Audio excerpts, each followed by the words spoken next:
All right, we're very excited to be joined by UCLA head coach Bob Chesney, who's now 3 months into his UCLA tenure, 3 full months. 3 months.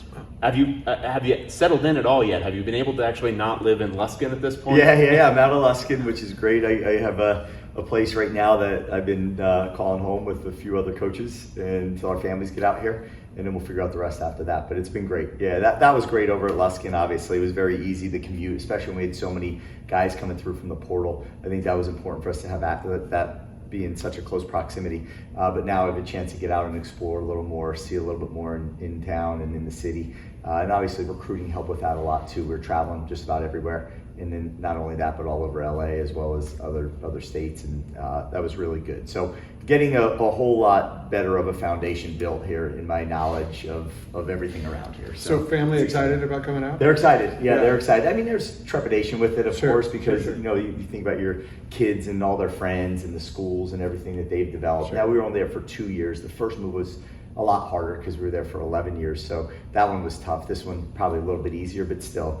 The unknowns for kids, and I have 15, 13, and 11, so there's a lot that I appreciate them taking on and their willingness to share me, and we're doing it for a little while here without each other, so I think it's necessary though at this stage of the game with just the amount of work that has to go into it. You've been present at so many UCLA events, I think, especially over the last couple of weeks. We thought like they cloned you somewhere in the medical center. I mean, you're at all these sporting events. What has it been like just becoming, or kind of getting used to being part of the fabric of the UCLA community?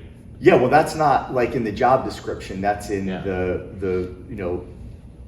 that's in the, I don't want to figure out the way to say this, just the injection of energy that needs to come back into this program description is where that shows up. And I think it's just my idea of making sure everybody knows that I'm going to be committed to not only our football team, but to this community. We're over at the hospital, and then the other day at elementary schools. I think that's important as well. And I think just me being present and showing as much support as we can to these other sports is also important. I don't know how many football coaches have done that over the past. It's irrelevant really how many have, but that's how I like to do it. And I think that to me, we're the largest team on campus, and that strength in numbers can work both ways, right? If you're absent, if you're if it's a negative program, if it's always in trouble, that strength in numbers shows up that way.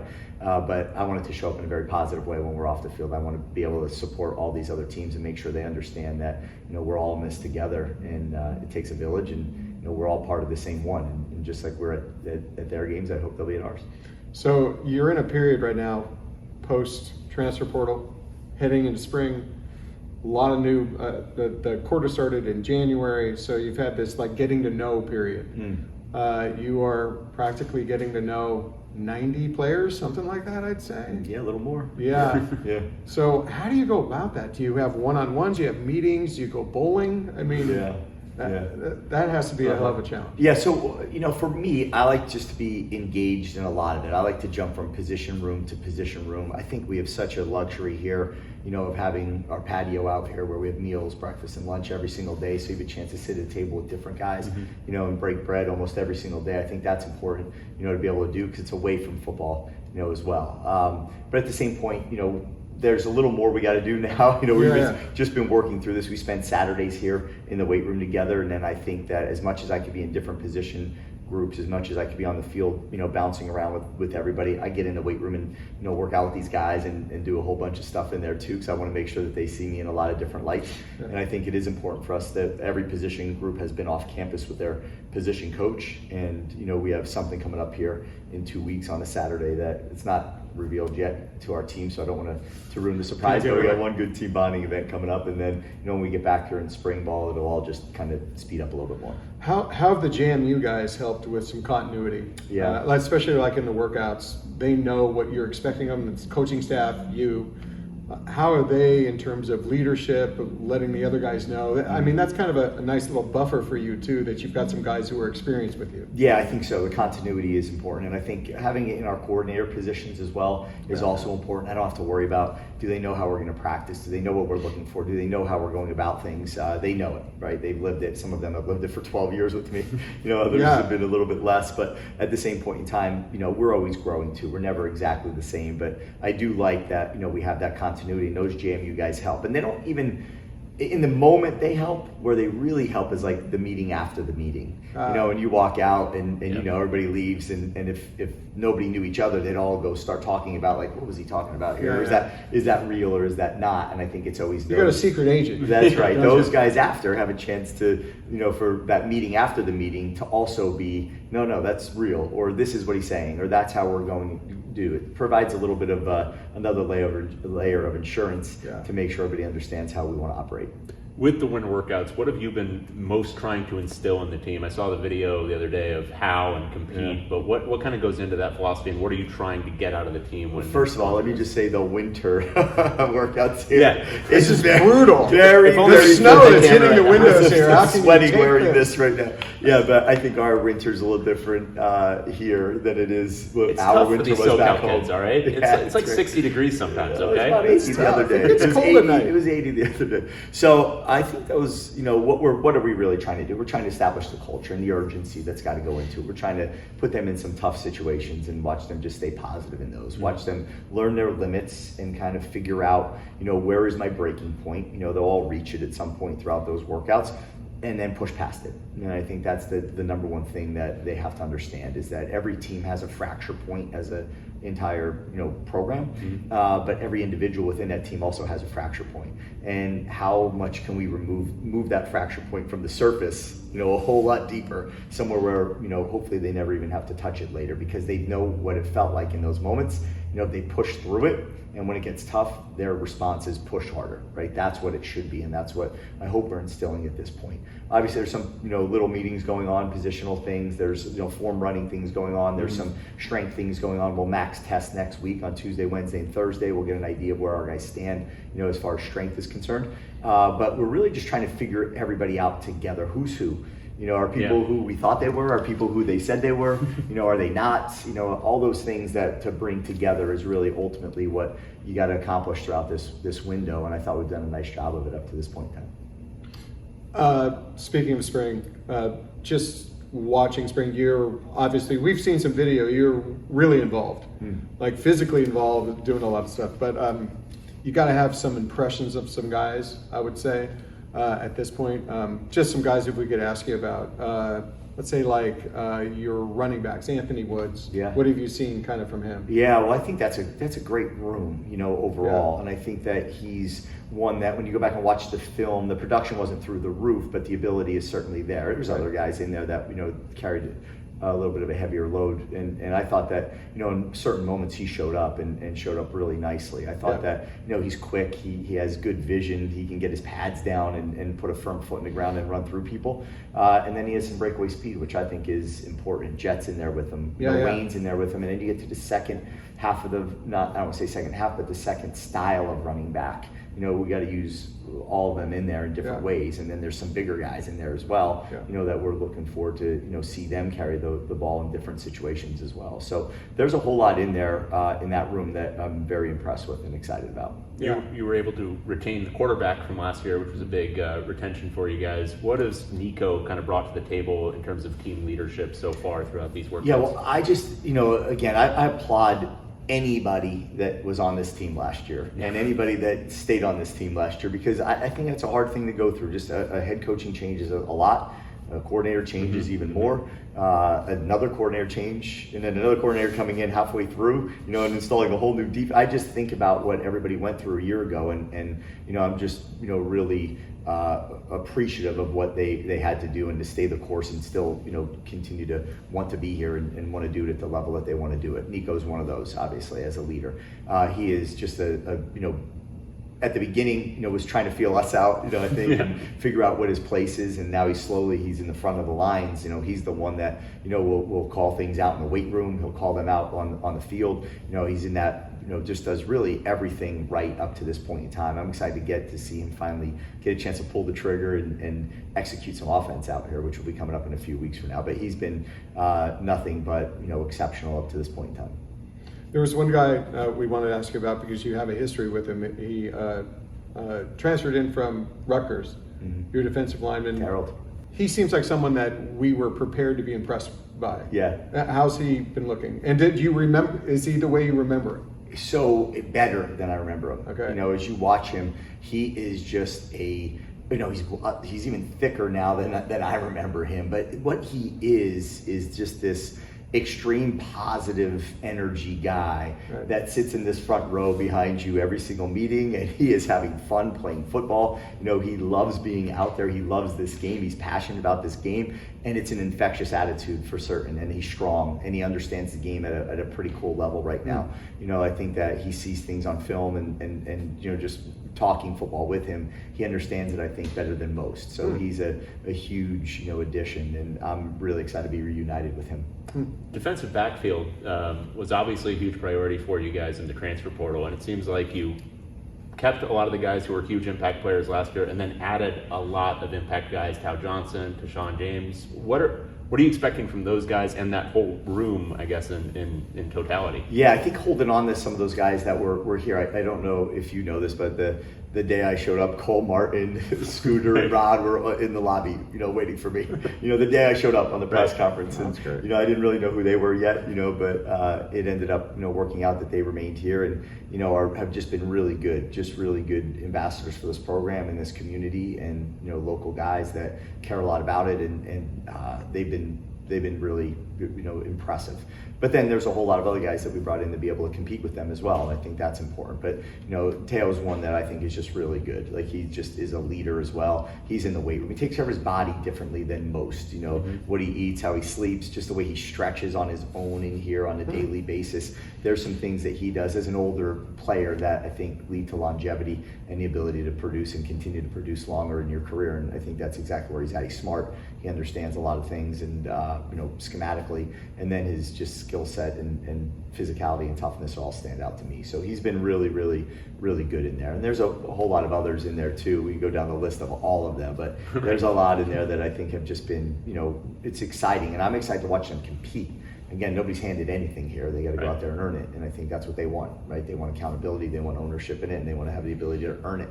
And I think that's what also a new coaching staff does. It gives you a little bit of a clean slate and allows you to go out there and be somebody different than you might have been before. All right, and then if you have been something great, can you maintain it, and can you compete? And that's really, you heard it the other day, but that's all we talk about, is the volume of what we do every day is already prescribed. It's the how they do it, you know, that I think separates the good teams from the great teams and the elite teams from the great teams. And then it's not only that, it's the ability to compete. And again, the work's the work, the ability of competition that gets put into it got to come from each and every individual person. And sometimes you're competing against someone, and other times you're competing against yourself. And I think that that's important for our guys to understand. So we're always worried about the offensive line. You know, just think it's such a key to a college football everything.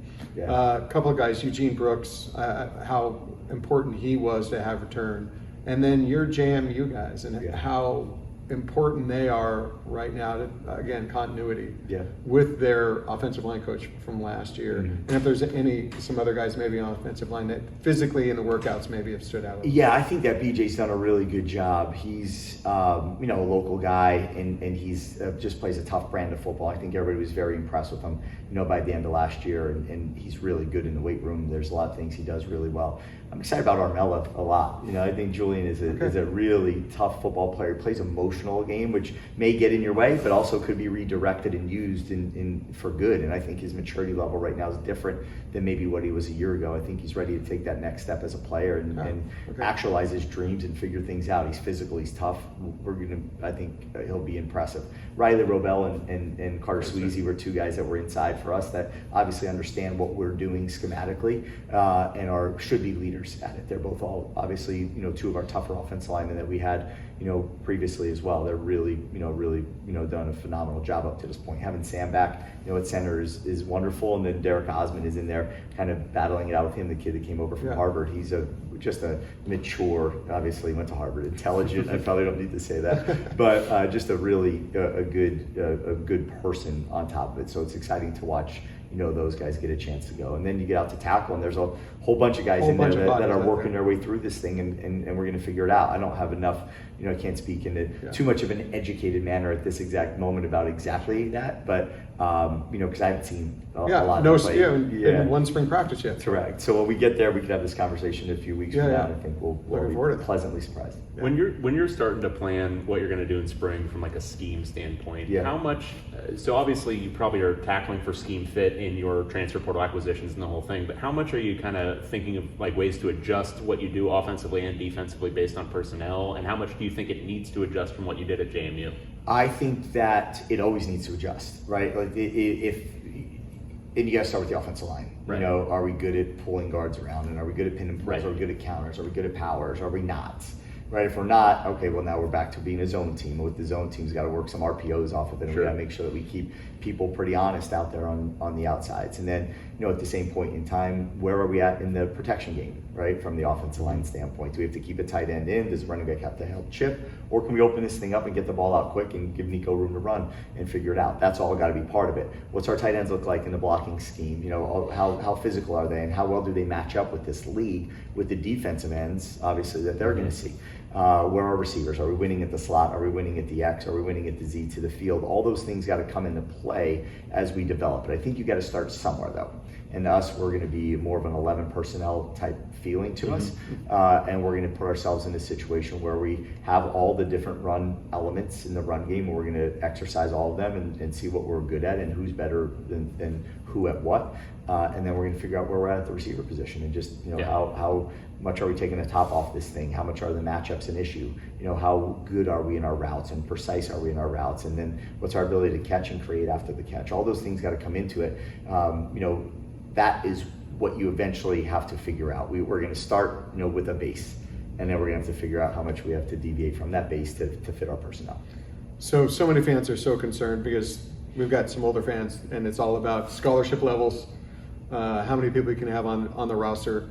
It's a whole new world. Yeah. The number is 105. Yeah. But there's kind of something that's happening that you kind of explained to us earlier. That Yeah. So you have 105 is the number that we're going to all end up at in probably another 3 years from now, right? But it's going to probably take that for guys to cycle through. The COVID piece is over now, but throughout that moment in time, there's still some guys playing 9 years, and so there's probably still some COVID hanging in there. But at the same point, it's really these guys that, eventually they said we're going to 105, but they did it very late in the summer. There was no portal open. There were nowhere for those guys to go. So you had to designate over 105, number 106 through whatever was on your team as designated student athletes at that point in time. And that designated student athlete basically means that they don't count against the 105. Okay. Now, if they leave or graduate, say 5 of them leave, you're down 5, right? Now, there's a little more to it. We don't got to get in crazy depth about it. There's also a portal that exists for those DSAs. There's portals everywhere. Yeah. And they're called designated student athletes. Yeah, so that's all part of it. And every team in America has a handful of guys like that. So it's all just part of the way the team was built when they made the decision to go to 105, but it was just a little bit too late, to actually those guys have an opportunity to go somewhere else. And there's no deadline on it. It's just when they all time out. Time out or leave your school. Once they leave your school, you can't replace them with someone else unless it's another DSA. Got it. All right, and then I think we've got to let you go because you got a busy schedule. But I wanted to end with this. You mentioned taking the top off the defense. Some of the guys that I think people are excited about: Aiden Mizell, Brian Rowe. What have you seen out of those guys? I think you got 2 good ones right there. Fast as can be. Aiden is extremely fast. Just a good, smart, great football player. I think always was right about there at Florida, and then would sustain a little bit injury. It just held him back a little bit, but he was ready to break through almost every single moment he had, and then there'd be something that would slow him down just a little bit. So I think his body looks different. I think his mind looks different. The things he's doing right now are putting him in position to hopefully have that breakout year that he was on the verge of. And I think you get to Brian Rowe, I think you're going to be pleasantly surprised with Brian Rowe. There's a lot of great guys in that room, right, overall, and I think you just mentioned those 2, so we'll keep it at those 2. But he just does some things that I think are different, and I think for a receiver to be in the SEC as a freshman, and for them to try to get him the ball on reverses and double passes and bubbles and find ways to put the ball in his hand in that league certainly speaks volumes of the player that they saw and saw in him, and probably the same one we saw in him. But just watching him play catch out here, there's some catches he makes. He just can get his body to the ball. His body control is really different, and he catches the ball. It's effortless, and it's easy for him to do. And then when he puts his foot in the ground, and once he catches this football, the yards after contact and yards after catch, I think we'll be all extremely pleased with the way that will look. All right. Well, thank you so much, Coach. Bob. Yeah. Chesney. Really appreciate you. Yeah, nothing else. It was painless. I know. Yeah, suffering It's through easy. this winter. Yeah, I don't know how you're doing it's it. so I don't tough. either. I don't either. It's challenging. Very challenging. But you made it through. All right. Good to talk you guys. again. Yeah, Thanks good so to see you much. guys. Yep. Thank Thank you you. so much.